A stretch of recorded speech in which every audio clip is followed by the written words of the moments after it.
நமது ஆண்டவராக இயேசு கிறிஸ்துவின் கிருபையுள்ள நாமத்திலே உங்கள் யாவருக்கும் ஸ்தோத்திரம் சொல்லி இந்த நாளின் காலை தியான விலைக்கு உங்களை தயவோடு அழைக்கிறோம். இன்றைய தியான பகுதி தானியேலின் புஸ்தகம் 1 அதிகாரம் 3 மற்றும் 4 வசனங்கள்.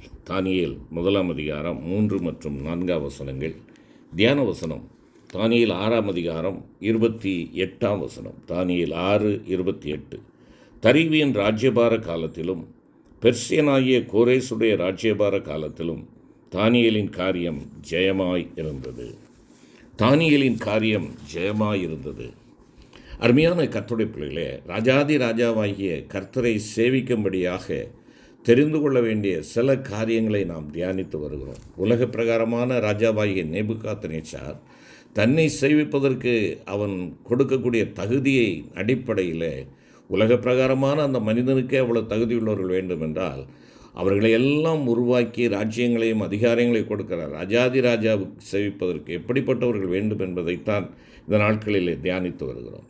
முதலாவதாக நாம் பார்த்தோம், அவர்கள் ராஜகுமாரர்களாக இருக்க வேண்டும். அடுத்தபடியாக மாசற்றவர்களாக, பழுதில்லாதவர்களாக, குற்றமில்லாதவர்களாக இருக்க வேண்டும். அடுத்தபடியாக அவர்கள் கர்த்தருக்கு பரிசுத்தமாய் தங்களை அலங்கரித்து கொண்டவர்களாக இருக்க வேண்டும் என்று சொல்லி பார்த்தோம். உலகம் அந்த தேவனுடைய பிள்ளைகளாகிய உங்களிலேயும் என்னிலேயும் உலகம் தேடுகிறது. எதை தேடுகிறது? தேவனை தேடுகிறது. தேவனுடைய பரிசுத்த சிந்தையை தேடுகிறது. தேவனுடைய பரிசுத்தை தேடுகிறது. இவைகளை உடையவர்களாக ராஜாவினுடைய சேவகர்கள் இருக்க வேண்டும் என்று சொல்லி நாம் பார்த்தோம். இன்று அதனுடைய தொடர்ச்சியாக நாம் பார்க்கின்ற பொழுது அவர்கள் அழகானவர்களாக இருக்க வேண்டும் என்று சொல்லுகிறது. அழகானவர்கள். அருமையான கர்த்தருடைய பிள்ளைகளே, இந்த உலகத்தில் எல்லாருமே அழகாக இருக்க விரும்பத்தான் செய்கிறோம். அது ஆணாக இருந்தாலும் சரி, பெண்ணாக இருந்தாலும் சரி, அது 3 வயது பிள்ளையாக இருந்தாலும் சரி, 30 வயது வயதுடையவர்களாக இருந்தாலும் சரி, 70 வயதுடையவர்களாக இருந்தாலும் சரி, கண்ணாடியில் முகத்தை பார்த்து அங்கே நாம் எப்படி இருக்கிறோம், சுருக்கம் இழந்திருக்கிறதா, அழுக்கு இருக்கிறதா, அழகாக இருக்கிறேனா என்று சொல்லி பார்க்கிறவர்களாக இருக்கிறோம். இங்கே சொல்லப்படுகிற அழகு என்று சொல்லக்கூடிய 1 அதிகாரம் 3 வசனத்திலே அழகானவர்கள் என்ற சொல்லானது ஆங்கிலத்திலே நாம் பார்ப்போம் என்றால் தயவு பெற்றவர்கள், வெல் ஃபேவர்ட் என்று மொழிபெயர்க்கப்பட்டுள்ளது. அருமையான கர்த்தருடைய பிள்ளைகளை, இங்கே அழகு என்று சொல்லுகின்ற பொழுது பரிசுத்த சிந்தையை வெளிப்படுத்துகிறவர்கள். நம்முடைய ஜீவியம் யாதொரு மாசும் இல்லாததாக திவ்ய சுபாவங்களால் அலங்கரிக்கப்பட்டிருக்கும் என்றால் அதுதான் அழகு. நாம் எங்கு சென்றாலும் எல்லாரிடத்திலும் தயவு பெறக்கூடியவர்களாக நாம் காணப்படுவோம். எப்பொழுது திவ்ய சுபாவங்கள் நம்முடைய வாழ்க்கையில் அலங்கரிக்கப்பட்டதாக இருக்கின்ற பொழுது. பரிசுத்த வேதாகமத்திலே குறிப்பாக தேவ தயவிலும் மனுஷ தயவிலும் விருத்தியடைந்த மூவரை குறித்து நாம் வாசிக்கின்றோம். முதலாவதாக ஆண்டவராகிய இயேசு கிறிஸ்துவை குறித்து நாம் பார்க்கிறோம். அவர் தேவனுடைய தயவிலும் மனுஷ தயவிலும் அதிகமாய் விருத்தி அடைந்தார் என்பதாக பரிசுத்த லூக்கா 2:52 கூறுகிறது. அடுத்தபடியாக நாம் பார்ப்போம் என்றால் யோசேப்பு தான் வைக்கப்பட்டிருந்த இடங்களிலெல்லாம் தயவு பெற்றவனாயிருந்தான் என்பதாக ஆதியாகமம் 39 அதிகாரம் 4 வசனம் மற்றும் 21 வசனம் குறிப்பிடுகிறது. ஒரு அடிமையாக விலைக்கு வாங்கப்பட்டிருந்த அவன் குற்றமற்ற வாழ்க்கை வாழ்ந்து கொண்டபடியினாலே போத்திபாரின் வீட்டில் விசாரணைக்காரனாக அவன் உயர்த்தப்பட்டான். சிறைச்சாலையிலும் கூட சிறைச்சாலைக்காரனின் தயவு அவனுக்கு கிடைத்தது என்பதாக வாசிக்கிறோம். அங்கும் அவன் உயர்த்தப்பட்டான். அங்கு அவனோடு காவலில் இருந்த 2 தலைவர்களாலும் கூட அவன் விரும்பப்பட்டவனாயிருந்தான். முடிவாக எகிப்தின் ராஜாவினிடத்திலும் அவன் தயவு பெற்றவனாயிருந்தான் என்பதாக வேதம் சொல்லுகிறது. மூன்றாவதாக அந்நிய தேசத்திற்கு சிறைபிடித்து செல்லப்பட்டிருந்த தானியேல் அந்த தேசத்திலேயே தயவு பெற்றான். தேவன் தானியேலுக்கு பிரதானிகளின் தலைவனிடத்தில் தயவும் இரக்கமும் கிடைக்கும்படி செய்தார் என தானியேல் 1 அதிகாரம் 9 வசனம் சொல்லுகிறது.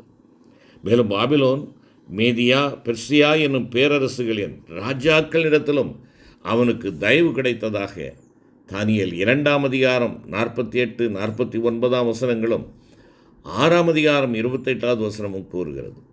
அருமையான சகோதரனே, சகோதரியே, அன்பான கர்த்தருடைய பிள்ளைகளே, எவ்வளவு துரிதமாக தானியேலுக்கு மனுஷருடைய தயவு கிடைத்தது பாருங்கள். ஒருவனுடைய வழிகள், வேதம் சொல்லுகிறது, ஒருவனுடைய வழிகள் கர்த்தருக்கு பிரியமாயிருந்தால் அவனுடைய சத்துருக்களும் அவனுடைய சமாதானமாகும்படி செய்வார் என்பதாக நீதிமொழிகள் 16:7 வாசிக்கிறோம். ஆம், இந்த உதாரணங்களிலிருந்தும் நாம் பார்ப்போம் என்றால், தயவு பெறுதல் என்பது மசில்லாத பரிசுத்த ஜீவியத்தோடு சம்பந்தப்பட்டது என்பதை நீங்களும் நானும் அறிந்து கொள்ள வேண்டும். இங்கே என்னுடைய முகம் வெகு பிரகாசமாக, அழகாக, ஒருவேளை பவுடர் தீட்டப்பட்டதாக, முடிகளெல்லாம் கலர் மாற்றியமைக்கப்பட்டதாக, ஒருவேளை அந்த உலக பிரகாரமான வெளிப்படையான அழகு அல்ல. இங்கே நாம் பார்க்கின்ற பொழுது மசில்லாத தூய வாழ்க்கையோடு பரிசுத்த சிந்தையை வெளிப்படுத்துகிற பிள்ளைகளாக நீங்களும் நானும் காணப்படுவோம் என்றால், தூய ஜீவியத்தோடு சம்பந்தப்பட்ட இந்த காரியத்தில் நாம் வழுகி விழுந்து விடாதபடி நாம் இருப்போம் என்றால், அருமையான கர்த்தருடைய பிள்ளைகளே, அனைவருடைய கண்களிலேயும் தயவு கிடைக்கும்.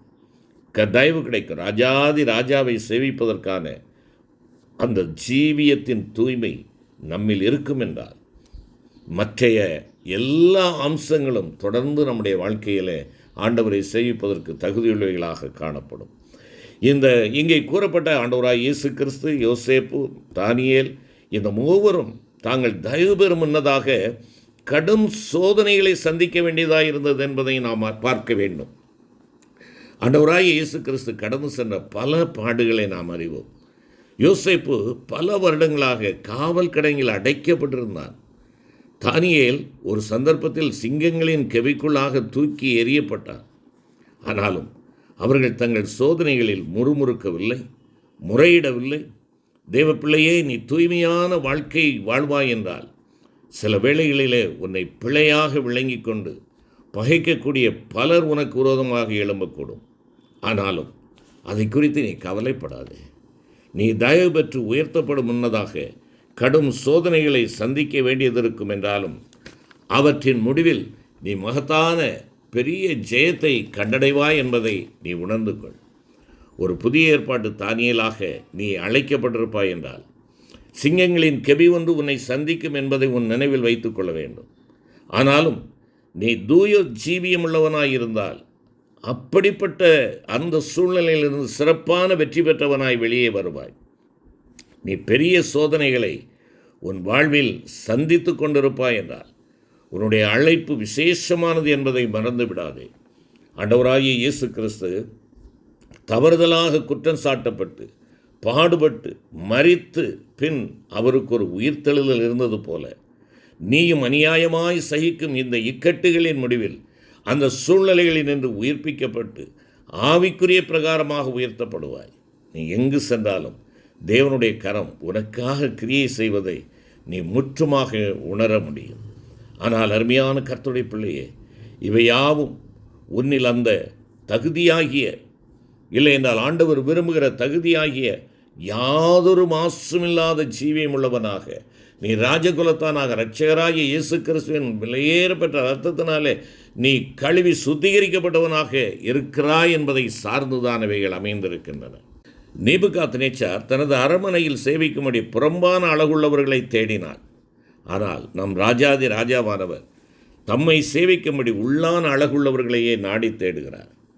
அவர் சொல்லுகிறார், 1 சாமுவேல் 16:7 பார்க்கின்ற பொழுது, மனுஷன் பார்க்கிறபடி நான் பாரேன், மனுஷன் முகத்தை பார்ப்பான், கர்த்தரோ இருதயத்தை பார்க்கிறார் என்று கூறுகிறார். மோசே, தாவீது போன்றோர் புறம்பான அழகுடையவர்களாய் இருந்த போதிலும் அவர்களிலிருந்த உள்ளான அலங்கரிப்பாகிய சாந்த குணம், தேவனின் இருதயத்திற்கேற்ற உத்தம ஜீவியம் போன்றவற்றையே அவர் முக்கியப்படுத்தி அந்த அம்சங்களில் அவர்களை பற்றி சாட்சி கொடுத்ததாக நாம் எண்ணாகமம் 12:3 அப்போஸ்தலர் 13:22 வாசிக்கிறோம். நீதிமொழிகள் 31:30 சொல்லுகிறது, சௌந்தரியமானது வஞ்சனை உள்ளது, அழகும் வீண். புறம்பான அழகை குறித்து வேதாகமும் இதை ஒரு எச்சரிப்பாக குறிப்பிடுகிறது. புறம்பே மிகுந்த சௌந்தரியமுள்ளவனாயிருந்த அப்சலோமின் உள்ளான ஜீவியமானது பெருமை, அசுத்தம் போன்றவற்றாலே நிறைந்திருந்தது. முடிவு என்ன? அவன் சகாயமின்றி நாசமடைய வழிவகுத்து விட்டது. சங்கீதம் 48:2 சொல்லுகிறது, வடதிசையிலுள்ள சியோன் பர்வதம் வடிப்புமான ஸ்தானமாயிருக்கிறது என்றும், பூரண வடிவுள்ள சியோனிலிருந்து தேவன் பிரகாசிக்கிறார் என்பதாக 50ஆம் சங்கீதம் 2வது வசனத்திலேயும் நாம் வாசிக்கிறோம். நாம் உன்னத ஜீவியம் செய்கிறவர்களாய் தேவன்தாமே நம்முடைய மூலமாக பிரகாசிக்கத்தக்கதாக முற்றிலும் அவருக்குள் மறைந்திருப்போம் என்றால், அருமையான தேவ பிள்ளையே, தேவனுடைய பார்வையில் நம்முடைய ஜீவியம் பூரண அழகுள்ளதாக இருக்கும். மேலும் பிரதிஷ்டையுள்ள, இல்லை என்றால் அர்ப்பணிக்கப்பட்ட ஜீவியம் நம்மிடத்திலே காணப்பட வேண்டும். சங்கீதம் 45, 10, 11 வாசியுங்கள். சங்கீதம் 96, 9 மற்றும் 1 பேதுரு 3, 4 வசனங்களை நீங்கள் வாசித்து பாருங்கள். அருமையான கர்த்தருடைய பிள்ளைகளே, நம்முடைய அர்ப்பணிப்பு, பரிசுத்தம், சாந்தம், அமைதல் போன்ற திவ்ய சுபாவங்களும் இங்கே தீமோத்தேயுக்கு பவுலடிகளார் சொல்லுகின்றது போல தேவ பக்தியுடன் கூடிய நற்கிரியைகளும் நம்முடைய உள்ளான மனுஷனை அலங்கரிக்கின்றன. உள்ளான மனுஷன் அலங்கரிக்கப்பட வேண்டும். அருமையான கர்த்தருடைய பிள்ளையை, இவைகள் அலங்கரிக்கப்பட்டவைகளாக நாம் இருப்போம் என்றால் தேவனை சேவிப்பதற்கு தகுதியுள்ளவர்களாக இருப்போம். நம்முடைய ராஜாதி ராஜா நம்முடைய அழகில் பிரியப்படும்படி நாம் உள்ளாக பூரண மகிமையுள்ளவர்களாக திவ்ய சுபாவங்களினாலே அலங்கரிக்கப்பட்டவர்களாக மாற்றப்படுவ நம்மை ஆண்டவருடைய கரத்திலே ஒப்புக் கொடுப்போம். செபிப்போம். எங்கள் அன்பின் தகப்பனே, நாங்கள் எங்களை உம்முடைய கரங்களில் அர்ப்பணிக்கிறோம் அப்பா. திவ்ய சுபாவங்களினால் நாங்கள் அலங்கரிக்கப்பட்டவர்களாக, எங்களுடைய உள்ளான மனுஷன் அலங்கரிக்கப்பட்டு உம்மை சேவிக்கின்ற பிள்ளைகளாய், இந்த உலகம் தேடுகிற இயேசு கிறிஸ்துவை என் வாழ்க்கையிலே பரிசுத்த தெய்வத்தை நான் வெளிப்படுத்தக்கூடியவனாக, ஆண்டவரே, நாங்களும் வாழ்ந்து உம்மை மகிமைப்படுத்த எங்களுக்கு கிருபை தாரும். இயேசு கிறிஸ்து மூலம் வேண்டிக் கொள்கிறோம் நல்ல பிதாவே. ஆமென்.